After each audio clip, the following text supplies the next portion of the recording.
Bienvenue sur Off the Mat pour un nouvel épisode, notre épisode du mois de février. Et ce mois-ci, il y avait à la fois plein de sujets que j'avais envie d'aborder, plein de choses dont j'avais envie de parler. Et à la fois, j'avais la sensation que peut-être ça ne suffirait pas à faire un épisode entier. Et je me suis dit, ok, je vais faire un épisode dans lequel je vais regrouper finalement un petit peu les plus beaux et grands enseignements que j'ai reçus ces dernières années, aussi bien de ma pratique du yoga que de la vie.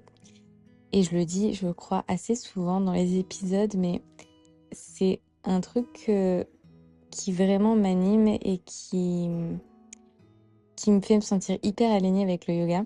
C'est cette manière dont on peut retranscrire ce qu'on apprend sur son tapis à notre vie et vice-versa. Et finalement, c'est un petit peu ça que j'avais envie de vous partager dans cet épisode.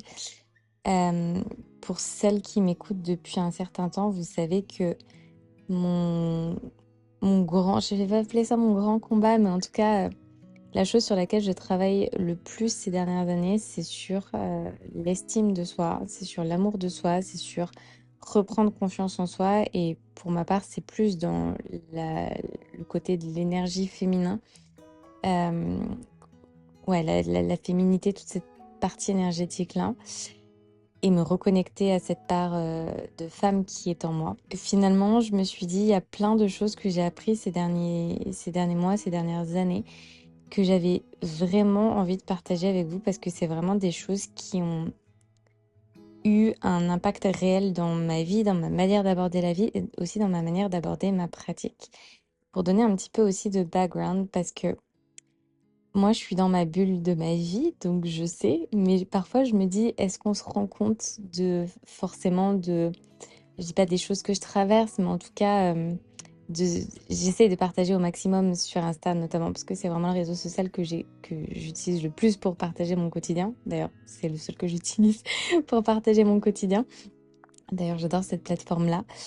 Et, et je me suis dit, est-ce que finalement j'arrive à bien retranscrire ces saisons de vie, ces étapes de vie, ces réflexions. Et les quelques mois de l'année dernière, et donc du coup les premiers mois de cette nouvelle année, j'ai vécu beaucoup de remises en question. Je ne sais pas si c'est la lune, les étoiles, etc. ou si c'est...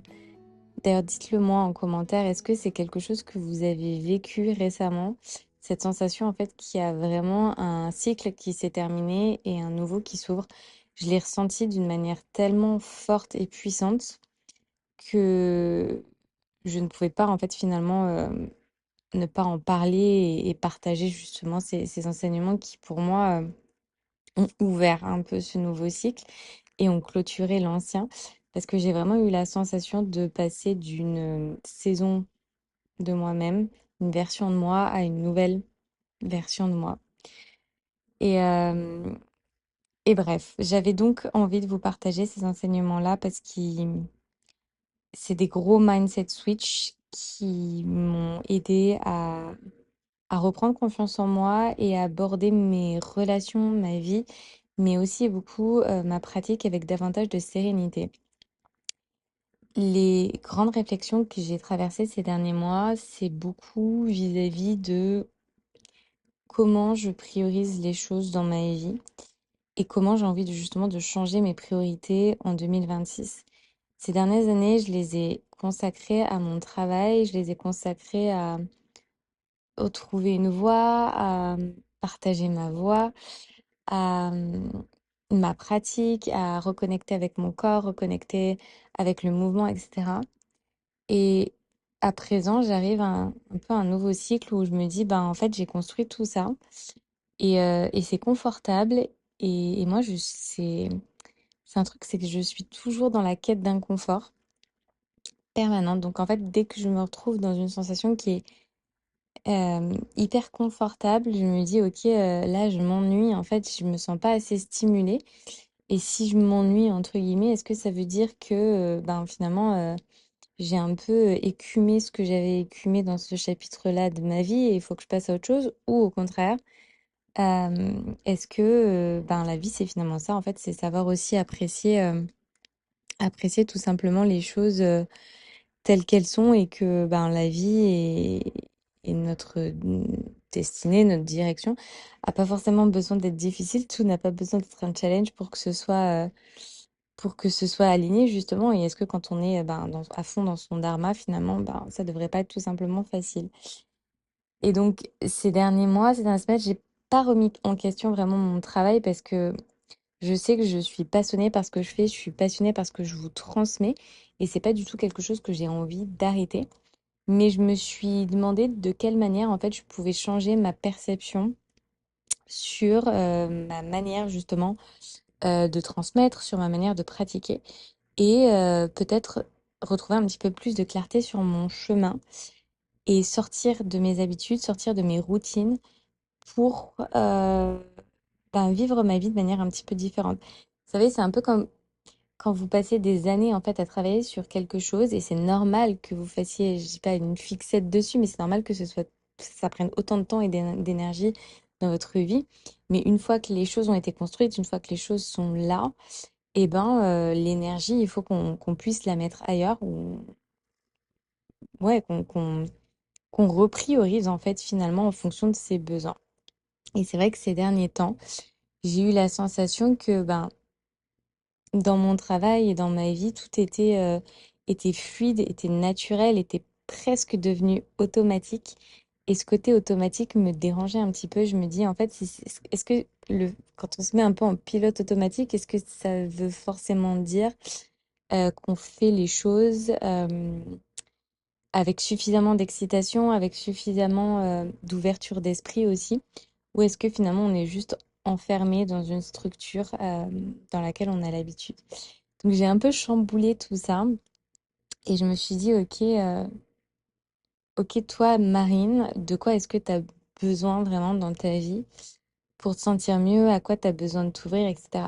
Et à la fin de cet épisode, et ça c'était important pour moi de vous l'intégrer, je vais vous parler un petit peu, enfin, en tout cas, je vais essayer de vous donner des conseils, des outils que moi je mets en place pour m'aider justement à recalibrer un petit peu ma trajectoire, à savoir quand je suis alignée, quand je suis moins alignée, etc. Alors, le premier enseignement que j'avais envie de partager, qui pour moi est le plus important, parce que c'est aussi quelque chose que j'entends beaucoup sur les réseaux sociaux. Peut-être d'ailleurs il faudrait que je refasse un épisode sur les réseaux sociaux, j'en avais fait un l'année dernière, je crois, où je parlais un petit peu justement de comment les réseaux sociaux avaient changé et comment on abordait le yoga sur les réseaux. Et les réseaux sociaux et globalement, bah, je parle beaucoup d'Instagram parce que c'est vraiment un réseau social que j'utilise le plus, mais c'est les réseaux, c'est des choses qui sont autour de l'image, tout ce qui est au travers ben, de ce qu'on va percevoir de nos deux yeux physiques. Et j'entends, je lis souvent, mais souvent, enfin souvent non, on va dire tout le temps, quand je le lis et quand je l'entends, ça vient pas de la bouche de gens qui font nécessairement du yoga ou qui ont beaucoup d'expérience dans le yoga. C'est souvent plus des coachs ou des profs dans le pilates, dans les acrobaties, etc. Donc vraiment un autre milieu.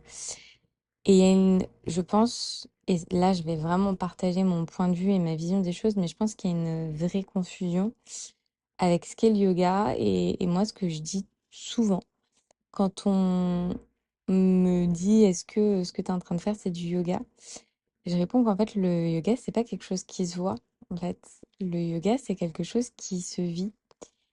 Et je pense, d'ailleurs je sais qu'il y a beaucoup de profs de yoga qui m'écoutent, donc donnez-moi votre ressenti par rapport à votre propre expérience. Mais je trouve qu'en tant que professeur de yoga c'est d'autant plus dur versus un coach en pilates ou un coach en nutrition, etc. de parler de son métier et de se vendre, entre guillemets, euh, parce que finalement, beaucoup de la valeur ou de la visibilité slash popularité d'un professeur de yoga va être associée à sa pratique ou peut-être à sa, je sais pas, à sa capacité à faire du contenu qui va buzzer, par exemple. Alors qu'en fait, le yoga, c'est tellement pas ça.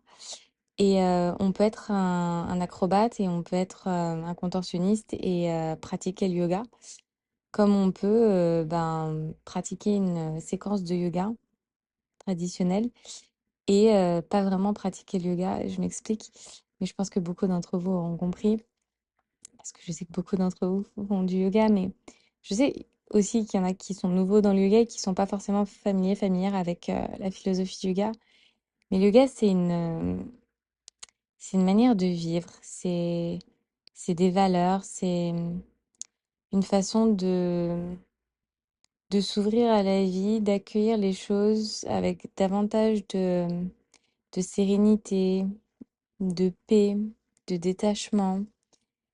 Et j'ai la sensation que beaucoup de personnes qui sont dans le yoga sont aussi des gens qui sont très sensibles, et moi, c'est mon cas. Et c'est en ça que le yoga m'a énormément aidée, notamment avec ce concept de se débarrasser de toutes les couches superficielles qui nous étouffent. Moi, c'est vraiment comme ça que je définis le yoga et en tout cas, c'est comme ça que moi, je le pratique. Je me rends compte à quel point le yoga m'a aidé à me reconnecter à mon essence et surtout m'a aidé dans un monde de surconsommation et un monde qui est hyper matérialiste à très naturellement et maintenant de manière vraiment inconsciente à fuir euh, le trop et le plus. Et d'ailleurs, c'est toujours un vrai garde-fou pour moi dans ma relation vis-à-vis de ma pratique où justement, enfin, j'ai aussi un état d'esprit d'ancienne gymnaste, donc je suis toujours à vouloir rechercher le challenge, rechercher l'exploration, aller plus loin dans l'expression de la pose. Et je pense pas du tout ce soit une erreur ou que ce soit une faute, mais le yoga me rappelle que bah, j'ai pas besoin d'aller toujours dans le plus pour être plus. Et ça, c'est vraiment quelque chose, je pense que ça m'accompagnera une bonne partie de ma vie, de trouver de l'appréciation et je dirais presque même de l'amour pour la version de soi qui n'est pas dans le plus et qui n'est pas constamment dans ce besoin de faire pour se sentir soit utile ou pour se sentir de valeur tout simplement, méritante, inspirante, etc. Et le yoga, ouais, c'est une philosophie de vie, c'est une manière d'approcher la vie. Et je dirais même que c'est savoir faire preuve d'énormément d'empathie, énormément de compassion, de gentillesse, de douceur, etc. Qu'on va pas forcément retrouver d'ailleurs dans d'autres disciplines. Je vais essayer d'en citer quelques-unes qui sont assez proches quand on regarde sur les réseaux sociaux, qui va être de la flexibilité, de la contorsion, du pilates, etc. Moi, ce que j'enseigne sur le tapis, c'est un mélange de tout ça. Mais le fil rouge, c'est le yoga. C'est pas forcément les asanas, c'est plutôt, je dirais, et les filles de la commu pourront sûrement confirmer ce que je dis, mais c'est vraiment la bienveillance et la douceur dans laquelle on va approcher la pratique et dans laquelle, en fait, on va se reconnecter à son corps avec tellement plus ouais, d'amour, de patience et d'appréciation et de capacité à se reconnecter à cet instant présent. Mon deuxième enseignement, c'est de pratiquer ce qui me fait du bien à moi et arrêter de penser qu'il y a un objectif qui est plus louable qu'un autre. Je m'explique. Pareil, je fais toujours le lien avec les réseaux sociaux. Je suis désolée, mais je vis quand même pas mal de mon métier sur les réseaux sociaux. Donc c'est vrai que je vois beaucoup de choses qui passent. Et c'est bien parce que bah voilà, on se remet soi-même en question quand on, on confronte différents avis, différentes manières d'aborder les choses. Mais quand on est dans la quête d'une pratique plus avancée ou dans l'expression d'une pause qui va être un peu plus profonde, un peu plus puissante, c'est presque vu comme quelque chose de négatif, pareil, comme une erreur, comme quelque chose qu'on ne devrait pas vendre parce que on pousse les autres à peut-être à aller trop loin dans leur pratique, à peut-être se blesser, etc. Mais moi, je pense pas qu'il y ait comme je disais, d'objectif qui soit mieux qu'un autre dès lors que on applique la philosophie du yoga et qu'on applique cette bienveillance et cette écoute. Et surtout qu'on se choisisse un objectif qui nous plaît à nous. C'est pas parce qu'on va chercher à aller plus loin dans l'exploration de son corps que forcément on est déconnecté de son corps. Euh, la performance, c'est pas quelque chose de mal. Si on a envie d'être dans la performance, on est dans la performance. Tant qu'à côté, en fait, on arrive à le faire de manière consciente et à trouver un équilibre avec, ok, là, je sais que j'atteins les limites de mon corps et je m'écoute et je ne vais pas plus loin aujourd'hui, demain, etc. Dès lors, en fait, qu'on est capable d'être son propre garde-fou, avoir un objectif de performance n'est pas un problème. On a le droit d'être athlète et d'être yogi à la fois. C'est pas des opposés, c'est pas voilà, on peut vivre et avoir différentes facettes qui s'incarnent dans la même version de soi. Troisième enseignement, la comparaison. La comparaison, c'est non seulement quelque chose qui, je crois, tue la passion qu'on peut avoir pour le mouvement, mais la comparaison, c'est aussi elle qui va nous éloigner de notre objectif premier via le mouvement, à savoir se reconnecter à son propre corps. Et ça rejoint un peu le point que je citais précédemment. Plus tu vas faire en fonction des attentes des autres, plus tu vas faire en fonction de ce que les autres, en fait, peuvent demander de toi, plus tu vas t'éloigner de ta vérité. Et ça, c'est quelque chose au fil des années. Et je pense que celles qui évoluent aussi un petit peu sur les réseaux sociaux, elles le comprendront. Parce que c'est aussi un peu du people pleasing, mais finalement, quand on est sur les réseaux, notre objectif, c'est de pouvoir être vu, de pouvoir créer de l'engagement, d'avoir, enfin, ouais, d'avoir de la visibilité. Donc, on va avoir tendance souvent à créer des formats, à parler de sujets qu'on le sait en fait vont mieux fonctionner. Mais est-ce que c'est forcément les sujets dont on a envie d'aborder? Est-ce que c'est forcément les choses qu'on a envie de faire sur les réseaux? Pas toujours. Et si toi qui m'écoutes, tu as envie justement de te développer sur les réseaux, apprends à te libérer de l'approbation extérieure, apprends à ne pas définir ta valeur par des chiffres. Et d'ailleurs, souvent on me dit, mais en fait, imagine si tu as 1000 abonnés et que ces 1000 abonnés, ce sont tes 1000 élèves. Est-ce que tu as besoin de plus? Et pareil, ça, ces dernières années, non, plutôt derniers mois, je me suis dit, mais finalement, en fait, t'as pas besoin de plus, en fait, parce que tout ce que tu as, en fait, tu l'as déjà. Pourquoi continuer de te comparer à quelqu'un qui a des chiffres plus grands? Euh, pourquoi continuer de comparer ta pratique aux autres, en fait? Encore une fois, nos yeux ont un regard qui va être hyper subjectif. Et la perception qu'on va avoir des autres n'est déjà, si vous discutez avec ces mêmes personnes, vous saurez, vous verrez qu'elles n'ont pas du tout la même perception d'elles-mêmes que vous ne pouvez avoir d'elles. Ou si tu demandes à une copine son avis sur cette même personne, elle va non plus pas avoir le même avis. Donc la comparaison, c'est nourrie par nos traumas et elle va être nourrie par ce côté hyper subjectif euh, qui est lié à ben, souvent un manque de confiance en soi, euh, le fait d'aspirer à être comme cette personne et d'avoir la sensation que on n'a rien de cette personne et on voit toujours le verre à moitié vide. Et moi, j'apprends vraiment à ne plus faire en fonction de ça. Après, j'ai l'expérience aussi des réseaux où je sais qu'en fait, ça va, ça vient et qu'on est hyper dépendant d'un algorithme. Mais même sans parler forcément aux réseaux sociaux, si tu te compares au tapis voisin, si tu te compares, ça je le vois aussi pendant les lives ou ouais, sur le studio aussi de façon globale, ne pas arriver ouais, à participer à un cours parce qu'on se dit qu'on sera pas à la hauteur, et ben en fait je me dis mais en fait l'intention elle est pas juste, elle est pas correcte et c'est ok, hein, on a, je veux dire qu'on a encore des choses sur lesquelles on doit travailler, mais Si tu le fais pas pour toi, si tu le fais pas pour les sensations, si tu le fais pas pour cette reconnexion à ton corps et à ta vérité, alors ça veut dire que tu ne le fais pas pour la juste raison.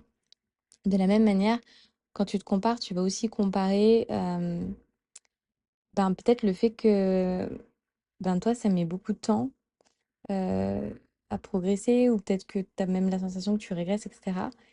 Mais en fait, personne n'est en retard, tu n'es pas en retard, t'es pas en avance, personne n'est en avance, personne n'est en retard, personne n'est derrière, personne n'est devant. Parce que vraiment, il y a chacun qui va avancer à son propre rythme, sur son propre chemin. Et là encore, c'est vraiment cette idée-là, en fait, de changer de prisme et de changer de perspective sur les choses et de voir tout ce qui est sur notre chemin avec un mindset hyper positif. Voir toujours le verre à moitié plein plutôt que de le voir à moitié vide. Plutôt que de regarder ce que tu n'as pas, regarde tout ce que tu as. Quatrième enseignement, la réussite, c'est pas elle qui fait le bonheur. Ce qui fait le bonheur, c'est la passion et c'est l'amour. Souvent, on va penser que parce que on réussit, alors encore une fois, ça va dépendre de la manière dont on va définir son succès. Admettons que tu définisses ton succès par le nombre de likes que tu vas avoir sur tes posts Instagram, par la quantité d'argent que tu vas faire à la fin de chaque mois, par le nombre d'amis, de relations que tu peux avoir, etc. Si tu définis ton succès par ça, tu te rendras compte que plus tu avances, plus tu vas vouloir plus, et plus tu vas avoir plus, moins tu vas forcément te sentir plus heureuse. Par contre, à l'inverse, si tu te concentres sur ce qui te passionne et sur faire des choses depuis le cœur, depuis vraiment cette sensation d'être tellement aligné avec ta propre vérité, avec ta propre voix, avec ta propre intuition, c'est là vraiment que tu vas trouver de la joie et du bonheur, mais ultime. Moi, je me rappelle, à chaque fois, je me fais ce petit reminder. Je me dis, mais quand tu as quitté ton travail, quand tu as laissé ton appartement, que tu as vendu quasiment l'intégralité de tes affaires, tu avais plus grand-chose, on va dire, de matériel, mais tu avais tellement plus de capacité à faire confiance à l'univers, tellement plus de capacité à rebondir et à vivre avec vachement plus de détachement et de foi avec le futur. Et je me rends compte que plus j'ai commencé à réaccumuler des choses, plus finalement il y a de stress et d'anxiété qui se sont accumulés parce que justement on crée de l'attachement en fait sur ce qu'on commence à posséder et on est toujours dans cette crainte finalement de le perdre. Le yoga m'a appris, comme j'expliquais, à me débarrasser du superflu, à me débarrasser de ce qui venait étouffer ma voix, à ce qui venait étouffer mon intuition, et notamment la vie des autres ou le besoin, les besoins qu'on vont avoir les autres vis-à-vis de toi. Et c'est pareil dans nos relations. euh, Moi, c'est quelque chose sur lequel je deviens de plus en plus bonne, mais vraiment, c'est un vrai combat pour moi de d'arrêter en fait d'être dans du people pleasing en permanence, de vouloir toujours faire euh, pour faire plaisir, mais je me rends compte que c'est aussi parce que je fuis un petit peu le conflit. Mais quand tu veux être tout le temps, faire toujours plaisir aux autres, en fait, finalement, tu ne, tu ne t'écoutes pas et tu ne priorises pas tes besoins, tu ne priorises pas non plus tes désirs et tu ne respectes pas non plus tes limites. Apprendre à se débarrasser de superflu, c'est vraiment apprendre à se débarrasser de toutes ces choses qui nous empêchent de prendre des décisions et de faire des actions dans notre vie qui vont être à 100% alignées pour aller dans la direction qui est la nôtre. Cinquième enseignement, qui était pour moi un très très grand mindset switch, c'est d'arrêter de voir tout ce qui était difficulté, frustration, confusion, fatigue, etc. Le fait que ça prenne du temps comme des échecs, chaque chose que tu vis, chaque chose que tu vas ressentir sur ton voyage, que ce soit sur comme hors de ton tapis, n'est pas un échec, n'est pas une erreur, c'est une pierre que tu viens ajouter à ton édifice. Chaque jour, quand tu déroules ton tapis, chaque jour, quand tu avances vers ton objectif, vers ton projet, vers quelque chose de fort et d'aligné qui est pour toi, même dans les jours où tu as l'impression que ça ne va pas, que tu échoues, que tu fonces dans le mur, tu es en train de construire quelque chose de fort et d'aligné. Lorsque tu ressens de l'inconfort, ça veut dire que tu es en train de te confronter à tes schémas limitants et que tu es en train de créer de nouvelles habitudes. L'inconfort est inconfortable. L'inconfort, c'est pas chouette, c'est pas, on n'est pas bien en fait. Juste en fait, on le fuit. On peut ne pas être prêt, prête à traverser cet inconfort ou à transformer cet inconfort en de nouvelles habitudes et c'est ok. Chacun avance à son rythme, doucement, petit à petit. Mais sache que quand tu ressens un inconfort extrêmement puissant, ça veut dire que tu es vraiment en train de te confronter à quelque chose qui t'empêche d'éclore et d'aller dans une version, on va dire, un petit peu plus guérie de toi-même. Donc, avance, et ça vraiment, ça va énormément t'aider sur ton tapis, mais aussi dans ta vie, de ne pas concevoir les obstacles, de ne pas concevoir la difficulté comme un mur qui s'érige face à toi et qui te dit, ok, stop, maintenant arrête, passe à autre chose. Au contraire, lorsque tu fais face à une difficulté, continue. Et ça, je le dis, les personnes qui réussissent, les personnes qui avancent et qui réalisent leurs rêves, leurs objectifs, c'est des personnes qui, malgré les difficultés, et je parle souvent d'une difficulté vraiment mentale, émotionnelle, des gens qui ont continué, qui ont eu le courage en fait d'embrasser cet inconfort, d'embrasser la difficulté et de continuer et de passer un petit peu ce plateau pour ensuite aller éclore derrière le mur de la difficulté. Sixième enseignement, ça rejoint un petit peu cette idée d'objectif qui n'était pas plus ou moins louable que je disais en début d'épisode. C'est que poursuivre un résultat, poursuivre la performance, poursuivre l'expression la plus, on va dire, avancée d'un backbend, la plus avancée d'un handstand, etc., c'est pas un problème. Le problème, c'est de venir définir ta valeur et ton identité en fonction de la performance, en fonction du résultat. Apprendre à séparer ton identité du résultat justement que tu vas obtenir. Tu n'es jamais dans l'échec, tu es toujours dans l'expérience et tout ce que tu fais t'aide à avancer vers ton objectif. Pour autant, c'est pas parce que tu as fait quelque chose qui n'a pas fonctionné que, un, tu n'aurais pas dû le faire ou que tu as fait des erreurs, etc. Ça veut juste simplement dire que c'est une expérience, peut-être sur 5, peut-être sur 10, peut-être sur 100 que tu vas devoir faire pour apprendre au fur et à mesure de ces expériences et comprendre que ben, ça n'a pas marché, ça n'a pas marché, ça n'a pas marché, jusqu'à ce que tu trouves, on va dire, un peu l'équation qui va fonctionner. Donc, je répète, c'est pas tant chercher la performance ou chercher le résultat qui va être, entre guillemets, problématique, ou en tout cas qui va venir euh, t'empêcher de trouver le bonheur, c'est de venir définir ton succès et encore plus de venir définir ta valeur et le fait que tu puisses mériter en fonction de ce que tu vas atteindre ou non. Septième enseignement qui est lié vraiment au sixième, c'est de redéfinir le succès et de le redéfinir en fonction de tes propres critères. Je me rends compte qu'à chaque fois que j'ai la sensation que je suis en train d'échouer, à chaque fois je me dis ok, je vais arrêter, ça sert à rien, etc., etc. Je me dis ok, sur quoi tu es en train de baser la réussite et les critères sur lesquels tu es en train de te baser, est-ce qu'ils sont alignés avec ton intention et est-ce qu'ils sont objectifs réellement?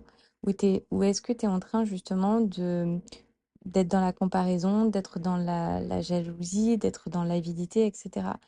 Et à chaque fois que je prends le temps justement de me poser sur ce mindset que je suis en train d'entretenir, à chaque fois, je me dis, ok, non, mon succès, c'est pas des chiffres, mon succès, c'est pas la vie de telle personne. Moi, ce qui m'importe, c'est ces personnes-là. Moi, ce qui m'importe, c'est de me sentir comme ça, c'est de faire les choses comme ça, etc. Redéfinir son succès, c'est s'autoriser à changer de perspective, à changer la perception que l'on a de sa vie. Et je peux vous assurer qu'on développe une clarté, mais incroyable, dès lors, en fait, qu'on arrête de regarder dans la mauvaise direction et qu'on se tourne vers un champ immense, un océan d'opportunités et de manières de voir les choses. Souvent, vraiment, on regarde, mais tellement dans la mauvaise direction et on se trouve face à un mur de négation, d'auto-jugement, de critique, etc. Et dès lors, en fait, qu'on se tourne dans une autre direction et qu'on accepte de voir les choses sous un autre angle, positivité, abondance, confiance en soi, puissance, etc. Mais on se perçoit et on perçoit sa vie d'une toute autre manière. Huitième enseignement, c'est que poursuivre la destination, c'est quelque chose qui va créer de la confusion et de la frustration sur ton chemin si tu oublies de regarder le chemin. Je le dis à chaque fois, on veut toujours sauter du point A au point Z et on oublie complètement déjà que ça prend du temps, mais qu'au-delà de ça, c'est si tu oublies en fait le chemin, tu es en train mais complètement de te perdre parce que c'est sur le chemin que tu apprends des choses.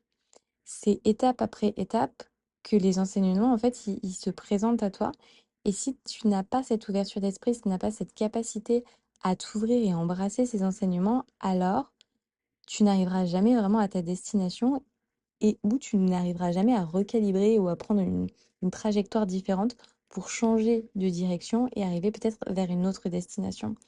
On grandit au fil du temps, nos besoins, nos envies changent, les rencontres font que ben voilà, on va avoir envie d'autres choses, de nouvelles choses, on apprend à mieux se connaître au travers de nos expériences pour nous permettre chaque jour de construire un bonheur qui va être défini par des critères qui vont être différents. Donc si tu oublies d'être présente étape après étape, tu vas, on va dire, te perdre et te détacher, même te distancer de ta vérité. La destination, elle est hyper importante. C'est hyper important d'avoir une destination parce que c'est quelque chose qui va nous donner de la direction, c'est quelque chose qui va nous exciter, nous motiver à nous lever chaque jour. Pour autant, apprendre à faire preuve de contentement et de patience, c'est clé sur notre voyage. C'est vraiment des choses qu'il faut apprendre à cultiver. Dès lors que tu as la sensation que ton regard, ton mental est coincé dans le futur, reviens toujours à cet état de présent, reviens à ta respiration, reviens à ton corps et demande-toi comment tu te sens à cet instant T et si tu es aligné dans ta manière d'être, de faire et de penser avec cet instant T. Neuvième enseignement, le rejet, c'est une redirection, un autre mindset switch. Être rejeté par un projet, par une personne, par une relation, etc. Ça, c'est pas un échec. Ça veut pas dire que tu as mal fait les choses. Ça veut pas dire que tu as fait des erreurs.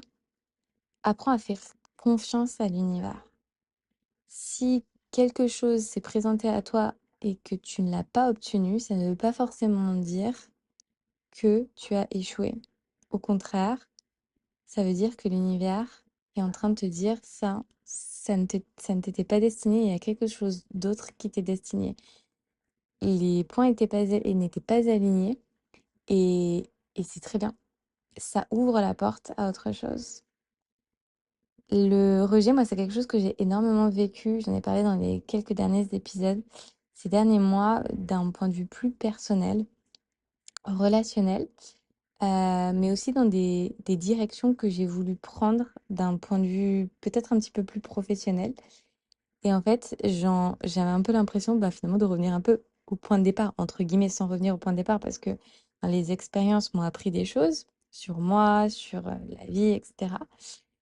Euh, Et je me suis finalement rendu compte que, en tout cas, j'ai accepté de comprendre que bah c'est pas grave en fait, le fait d'avoir entre guillemets échoué, de ne pas avoir réussi dans cette direction, ça veut dire que ben tout ce dont j'ai besoin, ou en tout cas là où je suis censée être pour le moment, ben c'est là où je suis et que j'ai peut-être besoin d'arrêter d'être dans une quête du plus, du nouveau, de l'exploration, de penser peut-être que ce que j'ai n'est pas ce dont j'ai besoin et au contraire eh ben, de regarder dans une direction un petit peu différente, d'ouvrir une autre porte, de porter un regard et une perspective un petit peu différente sur ma vie et de trouver tout cet espace-là tellement plus d'abondance et de contentement pour ce que j'ai. Et si je me sens peut-être plus autant excitée qu'avant et que ça n'a pas la même saveur, peut-être que je peux aller ouais, changer quelques habitudes, changer quelques manières de faire et de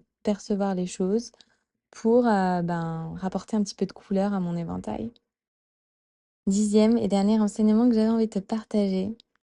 La guérison, c'est pas penser que tu dois te changer ou que tu dois te réparer. Au contraire, la guérison, c'est accepter dans ce chemin inconfortable d'apprendre à se connaître et d'apprendre à connaître les faces d'ombre, les faces un petit peu plus noires de sa vie et les embrasser, les accepter, les aimer de manière complètement inconditionnelle. Parce que c'est comme ça que tu vas défendre ta valeur et que tu vas attirer à toi des relations qui vont te respecter et qui vont t'aimer pour la personne entière que tu es. On n'a pas à se réparer parce qu'on n'a pas envie de devenir des personnes qui sont lisses. On n'est pas des êtres lisses, on est des êtres uniques, multifacettés et profondément, moi qui suis dans un métier de l'humain, je trouve ça extrêmement beau quand on parvient à faire preuve d'énormément de tolérance, mais aussi d'amour envers toutes les facettes de la personne qui est en face de soi et arriver à avoir de la beauté justement dans ses parts d'ombre. Et j'ai aussi cette sensation que quand on embrasse toutes les facettes de la personne qui est en face de nous, on fait aussi ce travail sur nous-mêmes de tolérance, d'empathie, de bienveillance, où on se dit, ben, finalement, être multifacetté et avoir des zones d'ombre, c'est hyper beau. Alors, si j'arrive à embrasser celles des autres, je peux aussi embrasser les miennes. Et, et si j'arrive à embrasser celles des autres, alors ça veut dire que moi aussi, je mérite d'être aimée pour la personne entière que je suis. Comprends que tes zones d'ombre, comme je les appelle, c'est pas quelque chose qui doit faire de toi quelqu'un de plus faible, de plus vulnérable, de plus fragile.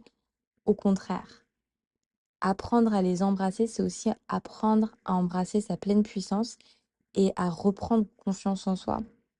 Ne pas se victimiser, ne pas se diminuer parce qu'on se dit, ok, moi je suis comme ça, bon, ça me rend un petit peu plus faible. Non, au contraire, se voir et concevoir ses relations en société de manière égale à égale, ça c'est vraiment quelque chose qui m'a aidé à reprendre confiance en moi et à faire preuve, comme je disais, de vachement plus de tolérance vis-à-vis de moi-même et vis-à-vis des autres dans mes relations.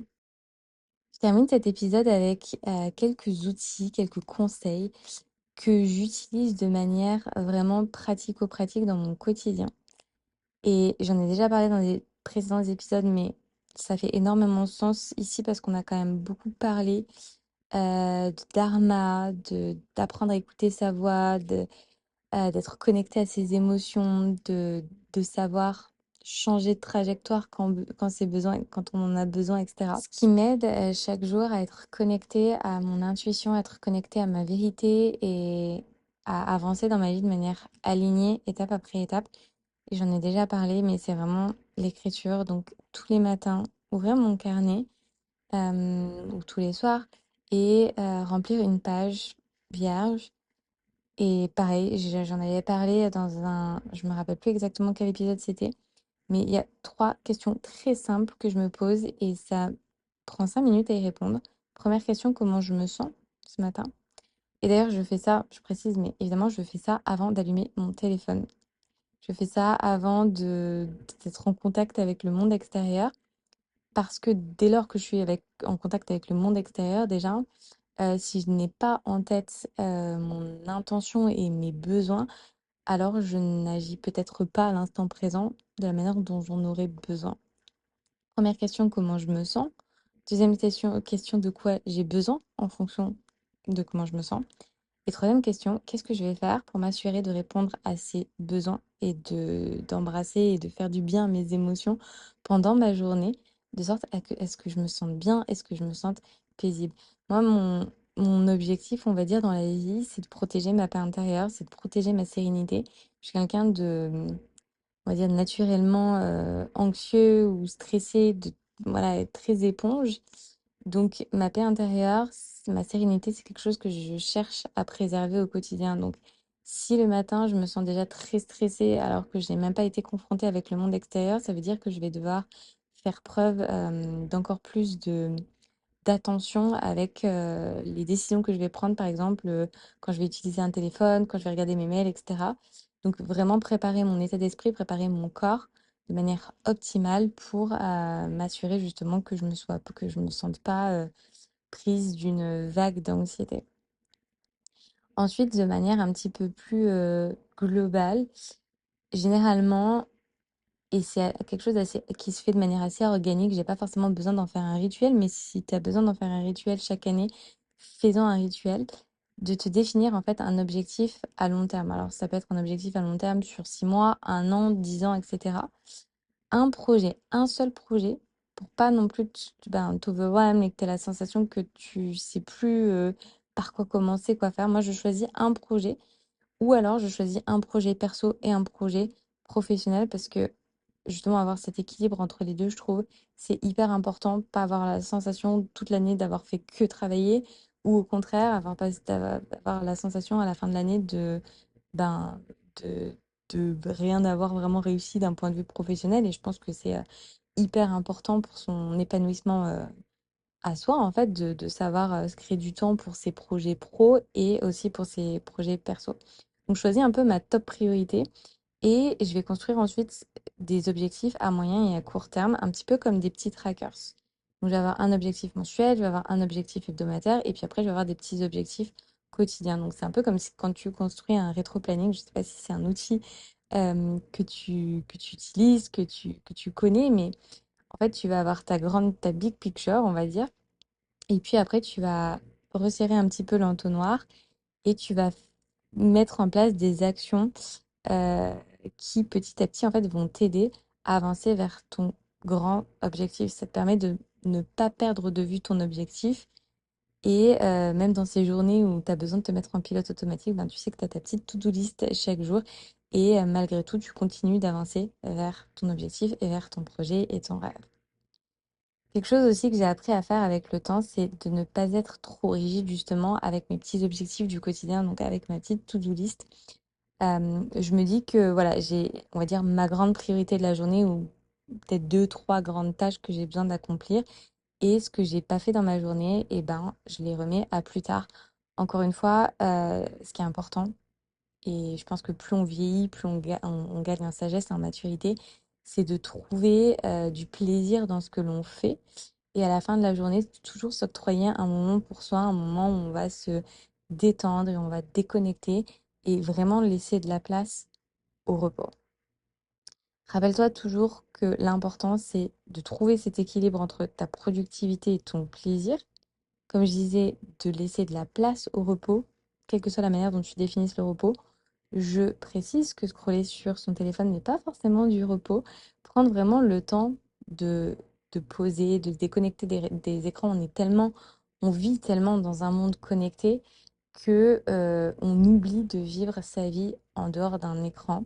Et je sais que ça peut avoir un peu cette FOMO, cette peur de manquer quand on n'est pas sur les réseaux, quand on n'est pas en train d'être actif, qu'on n'est pas en train de liker, d'échanger, de connecter, de sociabiliser, etc. Mais finalement, plus on entretient ce truc hyper rapide dans le cerveau, d'être toujours dans de la surconsommation, plus en fait on se déconnecte de sa vérité et plus on vient ensuite nourrir ses anxiétés et cette habitude de toujours se comparer, d'être dans la jalousie, dans l'avidité, etc. ou dans cette sensation qu'on n'a pas ce qu'on aimerait avoir et que les autres ont tout. Dès que je reviens à écrire sur une feuille de papier, dès que je reviens à ma respiration, fermer les yeux, me reconnecter à la nature, plus en fait je trouve de la sérénité, de la paix intérieure et du contentement pour les choses hyper simples de la vie. Quelque chose aussi que j'ai appris à faire, c'est être un petit peu mon propre coach et d'utiliser des affirmations qui me font du bien. Je suis fière de toi pour ce que tu as accompli aujourd'hui. Tu as fait ton mieux. Et en particulier dans les jours où j'ai l'impression justement de ne pas avoir avancé, de ne pas avoir créé quelque chose de beau ou de grand. Les journées où vraiment j'ai l'impression de n'avoir rien fait. Je me dis, ben, c'est pas grave en fait. Enfin, c'est même pas que c'est grave ou c'est pas grave, c'est juste en fait, tu as fait ton mieux. Et pour ça, tu peux être fier de toi. Et vraiment, c'est répéter ces mots à force, c'est aussi avoir de la grâce et de la bienveillance et de la compassion envers son propre chemin et accepter que on ne peut pas être parfaite tous les jours et on ne peut pas être dans de la productivité tous les jours. Et ça ne veut pas dire que dans ces jours-là, on vaut moins bien ou que on est nul et qu'on a perdu une journée, etc. Non, vraiment cultiver cet écrit et cet équilibre entre le masculin et le féminin. Chaque jour, lève-toi et incarne-toi dans la version de toi que tu as envie d'être. Vis ta vie de la manière dont tu aimerais vivre ta vie. À quoi ressemble ta vie? Pose-toi ces questions-là, ferme les yeux, visualise dans quelle vie tu as envie de t'incarner et chaque jour quand tu te réveilles, sois cette personne-là. Vis la vie à laquelle tu aspires comme si tu y étais déjà. C'est la loi de la manifestation. Plus tu vas visualiser, te projeter et vraiment agir, dire et penser en fonction de cette version-là, plus petit à petit, cette vision va se transformer en réalité.